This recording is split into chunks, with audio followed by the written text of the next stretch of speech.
పెద్దపల్లి జిల్లా రామగుండం ఎరువుల కర్మాగారం దగ్గర మజ్దూర్ యూనియన్ నాయకులు అంబటి నరేష్ ఆధ్వర్యంలో టోకెన్ సమ్మె చేశారు. సమ్మెకు మద్దతు తెలిపారు బీఆర్ఎస్ నాయకుడు కార్మిక నేత కౌశిక హరి. కర్మాగారంలో పనిచేస్తున్న కాంట్రాక్ట్ కార్మికుల సమస్యలను వెంటనే పరిష్కరించాలని డిమాండ్ చేశారు కౌశిక హరి. జీతాలు పెంచాలని యాజమాన్యానికి వినతిపత్రం ఇచ్చినా స్పందించడం లేదన్నారు అంబటి నరేష్.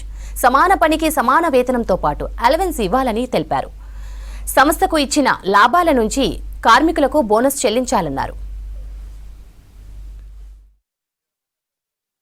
నడి గంగలో తీసుకుపోయి నీళ్ళని కాడ గొంతు కోసినట్టుగా నిన్నటి రోజున అసలు కార్మికులకు మాకు సంబంధమే లేదు అని అంటున్నారు.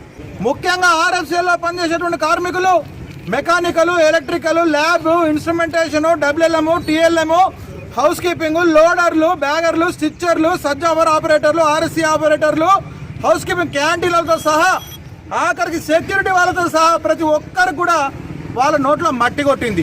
ఇవాళ రేపు చేస్తుంది ఒక 5 పైసలు 10 పైసలు జీతం పెంచుతుంది అని ఆశగా ఉన్నటువంటి కార్మికులను నమ్మి నట్టేయడం ఉంచింది.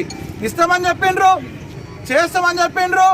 బోనస్ పాజిటివిటీ ఉన్నటువంటి బోనస్ కూడా మేము మాట్లాడితే పాజిబిలిటీస్ చూస్తామని చెప్పారు. కానీ ఇవాళ ఏమంటున్నారు, మేము టోకెన్స్ అమ్ముకోతే మమ్మల్ని దేశద్రోహాలను చూసినట్టు మీద పాకిస్తాన్లో ఉన్నట్టుగా మమ్మల్ని చిత్రీకరిస్తూ ఉన్నారు.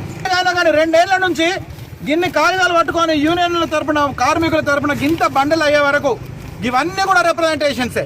और బ్రిటిష్ నేను చాలా సందర్భాలలో చెప్తా, బ్రిటిషులను నైజాం సర్కార్ రెండు కలిపితే ఏ విధంగా ఉంటుందో ఇక్కడ ఆర్ఎఫ్సీఎల్లో ఆ విధంగా మన జీవితాలు, కార్మికుల జీవితాలు నడుస్తున్నాయి. ఇక్కడ చట్టాలు అనేటివి లేనే లేవు. ఇవాళ ఎవరు కొట్టాడినా పాపం వాళ్ళు భయంగానే కొట్టాడాలి.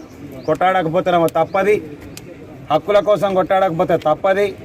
కొట్టాడితే ఏ విధమైనటువంటి మా మీద నిర్బంధం పెరుగుతుందో, మమ్మల్ని ఏ విధంగా ఇబ్బంది పెడతారో అనేది ఇక్కడ ఉన్న ప్రతి ఒక్క కార్మికునికి మనసులో ఉన్నది. చట్ట ప్రకారం రావాల్సిన ఏవి కూడా ఇక్కడ అమలు కావు. ఇక్కడ ఓన్లీ బానిస బ్రతుకులు తప్పించి ఇంకేం లేదు. తెలంగాణలో ఒకప్పుడు చైతన్యవంతమైనటువంటి ప్రాంతం గోదావరి కనిలో ఇట్లాంటి పరిస్థితి ఉండడం మన అందరికీ సిగ్గుచేటు. నేను కూడా సిగ్గుపడుతున్నా. లీడర్ అనే ప్రతి ఒక్కరు ఇక్కడ సిగ్గుపడాల్సిన విషయం. లీడర్ అని చెప్పి గొప్పగా చెప్పుకోవడం కాదు. ఇక్కడ ఉన్నటువంటి చట్టం అమలు కాకపోతే మళ్ళా అందరం ఉండేందుకు